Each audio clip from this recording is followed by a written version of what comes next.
noite, aluno. Aqui é o professor Sérgio e nós vamos examinar hoje, como parte da teoria social contemporânea, o pensamento social brasileiro.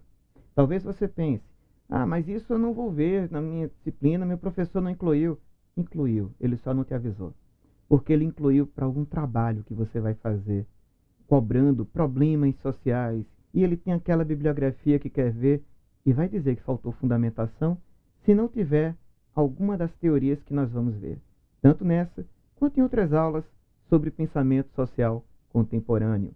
Então, lide com elas, ora como matéria que você terá, ora como fundamentação para seus trabalhos em Sociologia do Direito. Na tela. Ao lidar com o pensamento social brasileiro, nós temos obras escritas entre os anos 1930 e a década de 50 do século XX.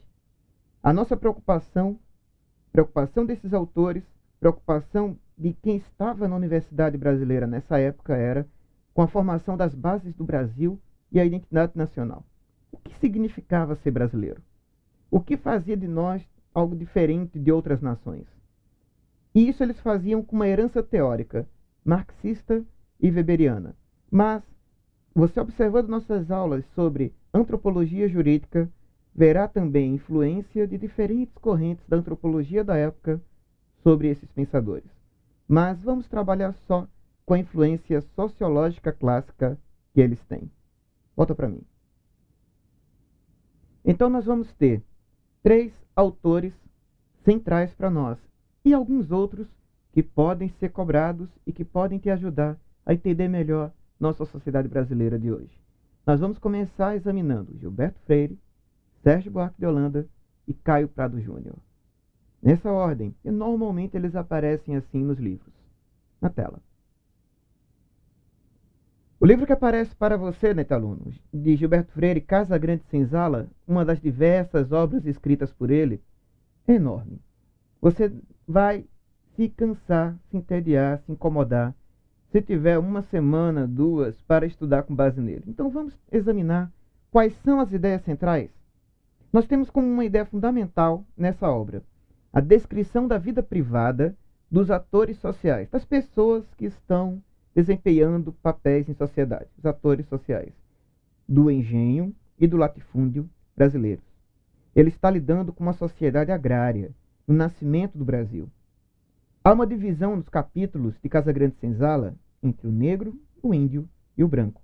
O branco sendo o português vindo para o Brasil, o índio lidando com a diversidade de culturas indígenas no Brasil, o negro se aprofundando sobre de onde vieram os negros escravizados para o Brasil e que papéis foram exercidos dentro do ambiente da Casa Grande.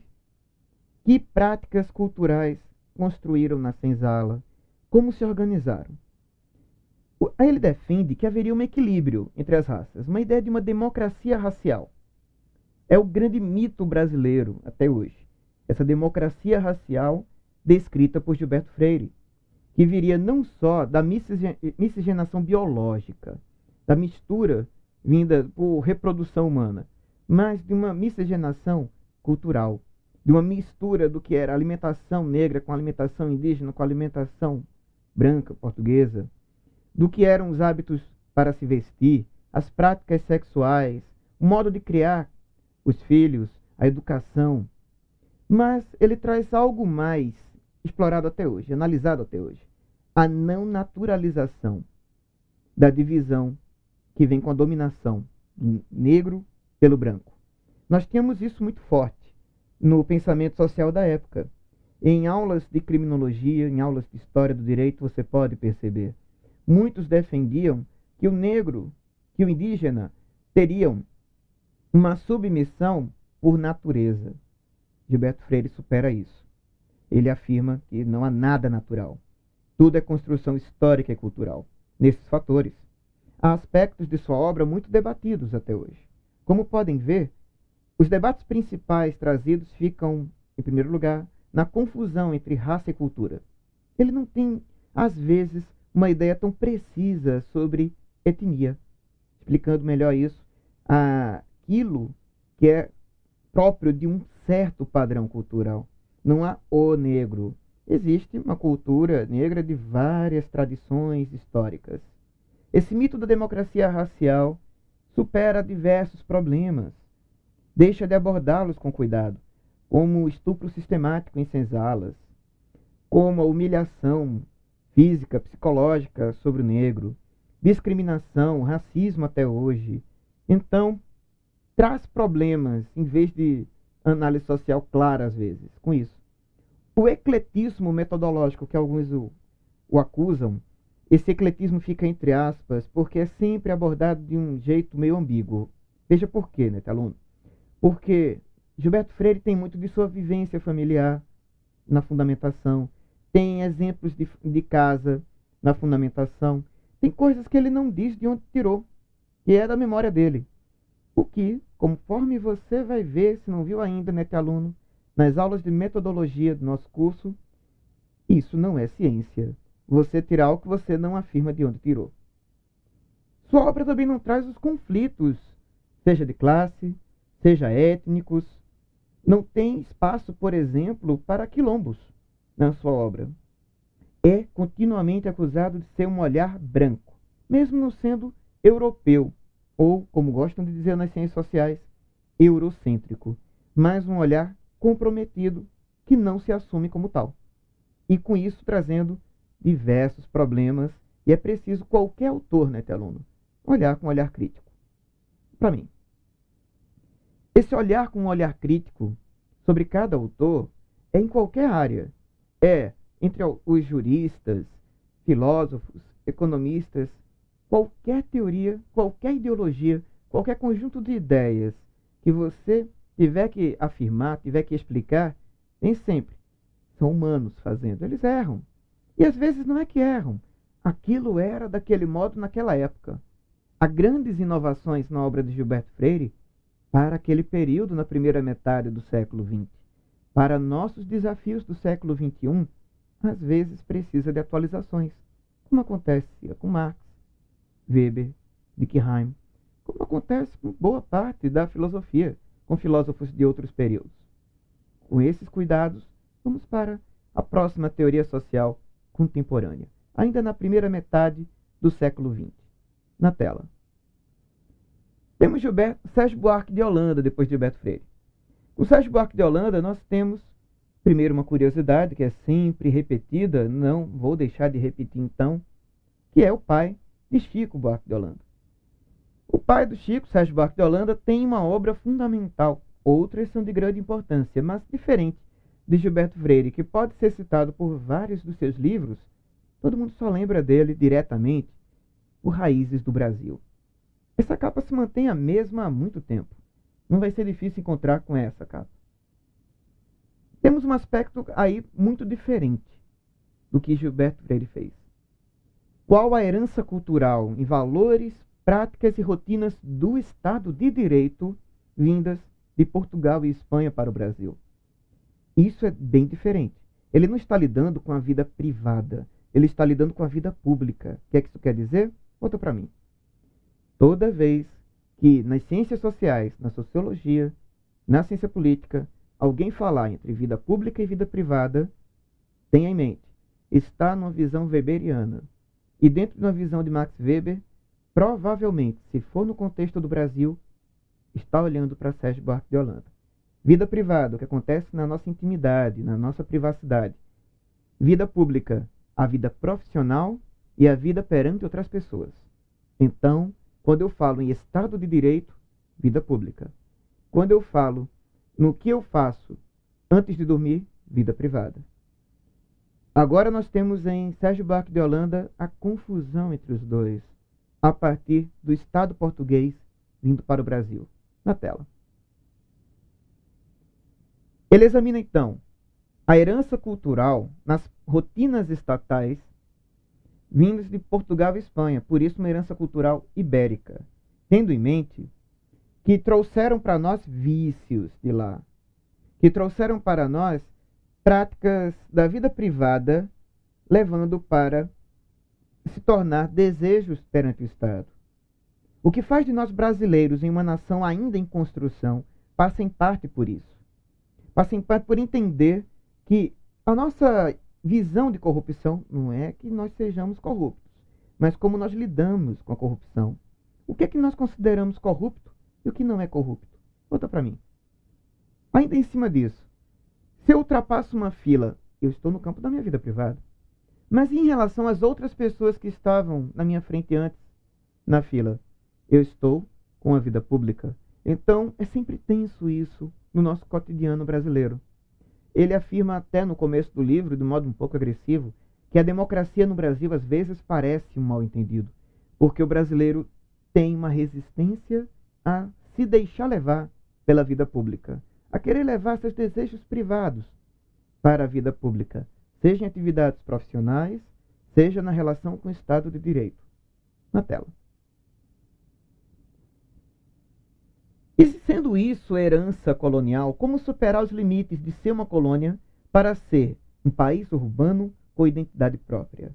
Eu não posso superar uma vida agrária, eu não posso superar uma dependência do Estado se eu não tenho práticas continuamente bem próprias na vida empresarial, nas práticas econômicas. E aí chegamos a um conceito central, ao paradigma de Sérgio Buarque de Holanda para o Brasil. O que é o homem cordial? Volta para mim. Lidar com o homem cordial na perspectiva de Sérgio Buarque de Holanda é fundamental. Cuidado, aluno. Cordial é um perigo. Por quê? Porque no senso comum, eu vou explicando senso comum em metodologia para você, não se preocupe. No senso comum, no conhecimento popular, no nosso dia a dia, fulano é cordial significa ser educado, ser agradável. Não é bem assim que ele fala. Cordial vem da origem da palavra no latim. Corde vai designar passional. É um homem, o homem brasileiro, o ser humano brasileiro, não estamos escolhendo gênero masculino ou feminino. O homem brasileiro é passional. Ele se envolve com práticas públicas e privadas com o coração. Ele se deixa levar por emoção para tomar diversas iniciativas. Por vezes, nós temos como um ato básico de corrupção dar uma atenção diferente para alguém por ser amigo, por conhecer há mais tempo, mesmo que não tire vantagens dessa pessoa. Mas pensa logo, eu não posso tratar como eu trato todo mundo, seria mal educado. É aí que fica o cerne do homem cordial. Por que nós precisamos muitas vezes, no trânsito, em torcidas esportivas, em períodos pré-eleitorais, ter cuidados especiais? Olha a lei seca em dia de eleição no Brasil. Olha o cuidado em estádio sobre por onde entra cada torcida. O que isso tudo quer dizer? Se presume que nós vamos fazer alguma bobagem. Por quê? Porque nos deixamos levar por práticas afetivas com muita facilidade. O homem cordial é muito vivo no dia a dia brasileiro. É algo a ser não neutralizado. Não se neutraliza a construção cultural, mas vigiado, controlado e, principalmente, estudado pela sociologia do direito, para ver como isso aparece na frequência de problemas jurídicos e como as profissões lidam umas com as outras no ambiente forense. Na tela. E nós temos a terceira teoria social sobre o Brasil clássica, a contribuição de Caio Prado Júnior. Caio Prado Júnior tem uma herança marxista muito forte em sua obra, muito forte mesmo, pois ele lida com a dependência econômica na formação do Brasil. Não é o papel das práticas do servidor público português que ficam para o brasileiro, não. É o que o Estado brasileiro deve, ou sente que deve, para a metrópole. A relação colônia-metrópole viva sempre que houver dependência econômica. Pode não ser Portugal, mas pode ter sido depois Inglaterra. Pode ser hoje, em parte, com os Estados Unidos, ou com o Banco Mundial e outros entes internacionais. Então, a relação entre colônia e metrópole traz novas formas de ver a vocação comercial de base escravagista. Não se mercantilizou, diz ele, a força de trabalho, mas o ser humano. Tudo começa não com o Casa Grande Senzala, mas com o tráfico de pessoas. Eu preciso partir de como a forma mercadoria está no Brasil. Por isso, eu tenho um grande peso da monocultura exportadora na obra de Caio Prado Júnior. Volta para mim. Lidar com essa monocultura exportadora em Caio Prado Júnior é entender por que o Estado brasileiro, em certo momento, é chamado de República Café com Leite. É o peso da pecuária com o peso do café. O café, São Paulo, a pecuária, Minas, ou seja, o Sudeste manda no Brasil, num certo momento, na República Velha, não porque tem políticos mais habilidosos, mas pelo peso da economia vinda daqueles estados. Eu não posso entender o Estado democrático de direito, eu não posso entender as práticas judiciárias sem entender que as relações políticas que fazem as leis e o modo como elas são interpretadas depende de uma certa visão de sociedade. E se eu dependo economicamente de outros países ou de bancos internacionais, eu tenho que entender a influência disso sobre como nós estamos hoje. Na tela. O Estado burocrático forte não significa um Estado livre, diz bem Caio Prado Júnior, em sua obra clássica Formação do Brasil Contemporâneo. Nós estamos continuamente tendo que lidar com grupos, seja pela agricultura, pela pecuária, pelo comércio, grupos econômicos exercendo pressão sobre o Estado de Direito. O peso de ser democrático do Estado dependerá, em grande medida, de como a sociedade pode, caso possa, reagir a tudo isso. Volta para mim. Desse modo, Netelon, nós temos com clareza como funciona, com esses três autores, o pensamento social sobre o Brasil clássico. Gilberto Freire, Sérgio Buarque de Holanda e Caio Prado Júnior trazem um pensamento social brasileiro clássico. Primeira metade do século XX, uma forte influência weberiana e marxista buscando interpretar nossa sociedade. Vamos agora lidar com algumas outras contribuições, ora muito mais voltadas à economia, mesmo sendo um economista, ora muito mais inserida na antropologia, mas que se comunicam com a sociologia muito rapidamente. Então, pode ser que seu professor cobre outros autores, cobre outras leituras. Teremos agora um panorama do pensamento social brasileiro da primeira metade do século XX, com outros autores de igual importância, para que você busque leituras onde precisar, ou você possa interpretar nossa sociedade com total segurança. Na tela. É inevitável para isso passar por Celso Furtado. Celso Furtado é de extrema influência a partir de sua obra Formação Econômica do Brasil, explicando a teoria do desenvolvimento brasileiro. O que é o desenvolvimento econômico para uma economia periférica? Não estamos lidando com primeiro mundo, segundo mundo, terceiro mundo na economia. Estamos lidando com uma economia que não é das maiores, mas tem seu peso internacionalmente. É então uma economia periférica, está ao redor das principais economias do mundo. Ele assinala os contrastes entre a economia cafeeira e a açucareira na formação econômica do Brasil. Como a chamada República Café com Leite tem uma relação tensa política, jurídica, econômica com a indústria açucareira, que é tão forte até os dias de hoje no Nordeste brasileiro. A relação capital e trabalho passa pela política salarial implantada, há diferenças fazendo com que trabalhadores migrem de um estado para outro, de uma região para outra, continuamente. Celso Furtado traz isso. A relação entre estados do Brasil na formação econômica de nossa nação, com grande força. Na nossa história econômica, esses grupos econômicos diversos conseguiram transferir prejuízos para o povo brasileiro, no que ele chama de socialização das perdas. Volta para mim. Essa socialização das perdas vem a ser um aumento contínuo de carga tributária.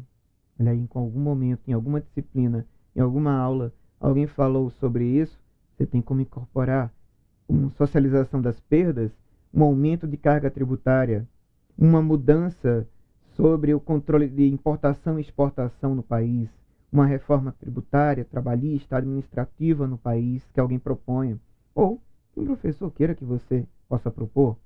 Então, situe essas categorias fundamentais, ou, em outros termos, esses paradigmas, de acordo com o que aparecer para você, né, aluno? Na tela. Com Florestan Fernandes, nós temos, sob um método marxista diretamente, mas com grande influência metodológica para o trabalho de campo de antropólogos diversos. Nas nossas aulas sobre antropologia jurídica, você terá a base teórica de Florestan Fernandes ao lado de Karl Marx. Nós temos aqui um peso naquela identidade cultural que os teóricos sociais clássicos tanto buscavam, o peso da cultura popular. A cultura popular aparecendo como uma forma de resistência, um refúgio, uma trincheira diante de relações de opressão. Os agentes humanos de nossas relações sociais ficam sendo, nas próprias palavras de Florestan Fernandes, o fazendeiro de café, o homem de negócios, o capitão de indústria e imigrantes que constituem o capitalismo monopolista brasileiro. Volta para mim.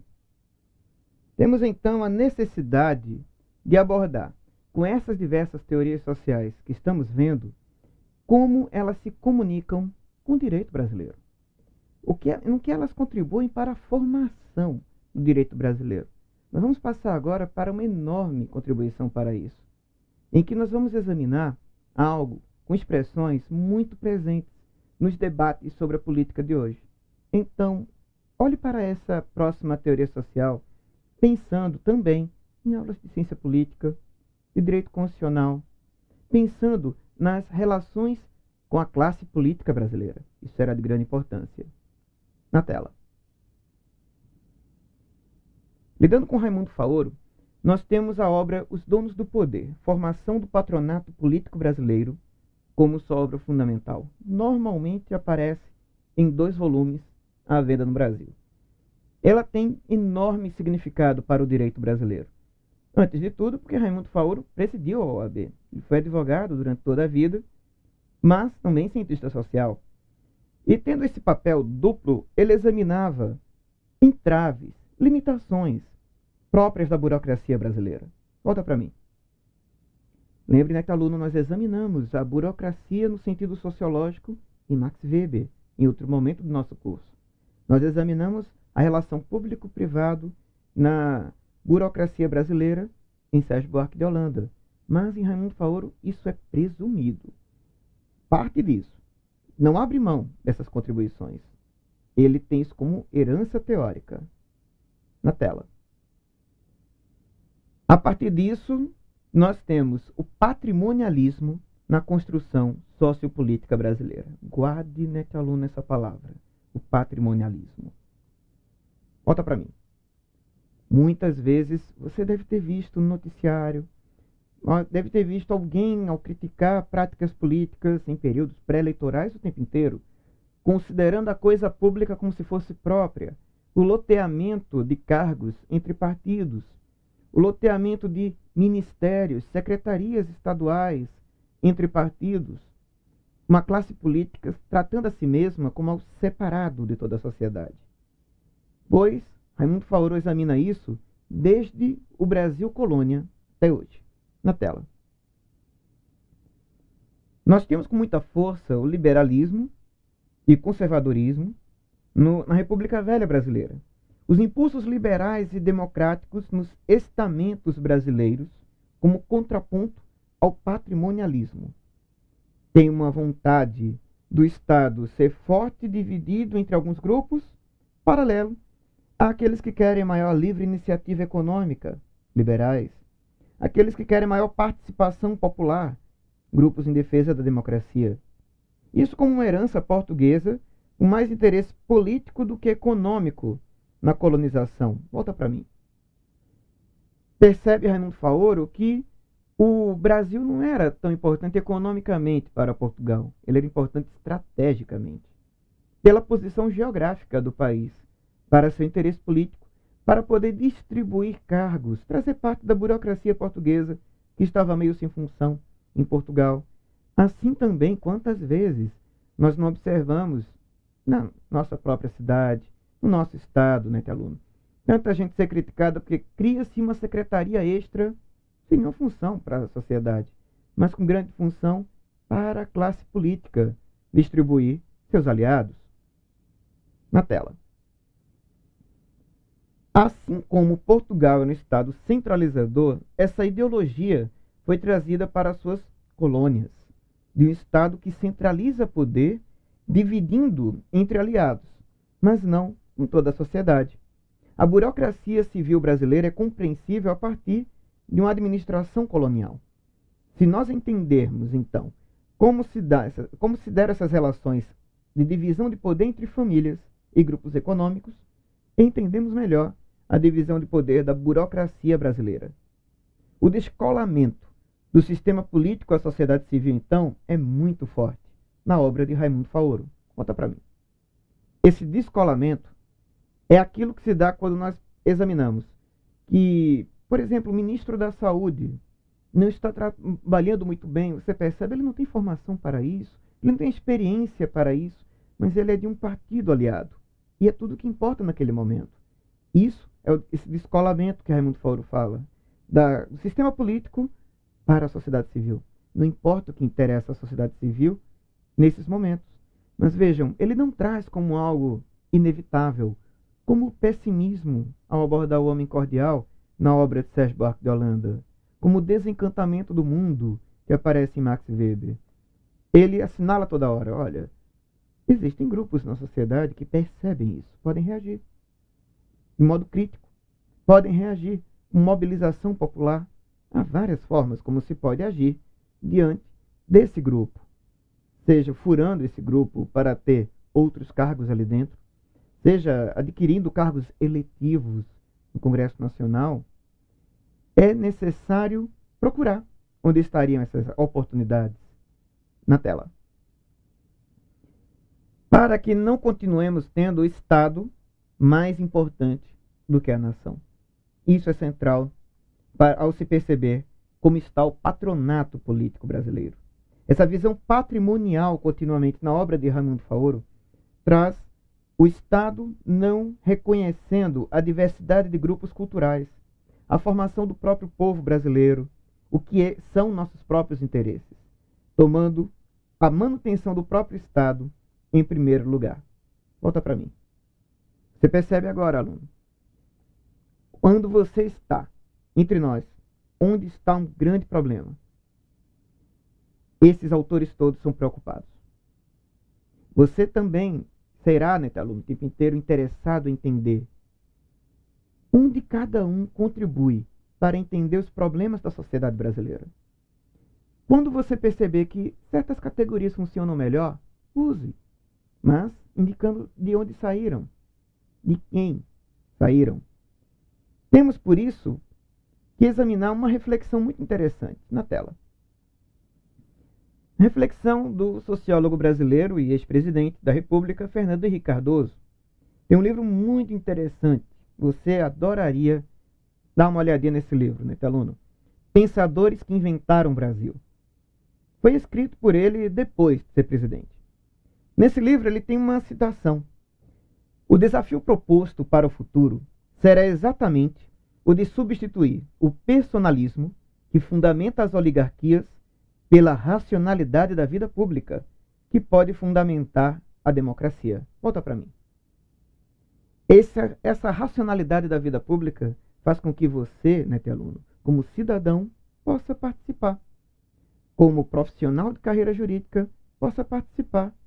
Como agente de transformação social, votando, exercendo um cargo público ou privado, possa ter uma interferência, que é uma racionalidade, como vimos em Weber, como aparece em Sérgio Buarque de Holanda, presente quando há uma impessoalidade na sociedade civil. Espero que tenha contribuído para você. Bons estudos.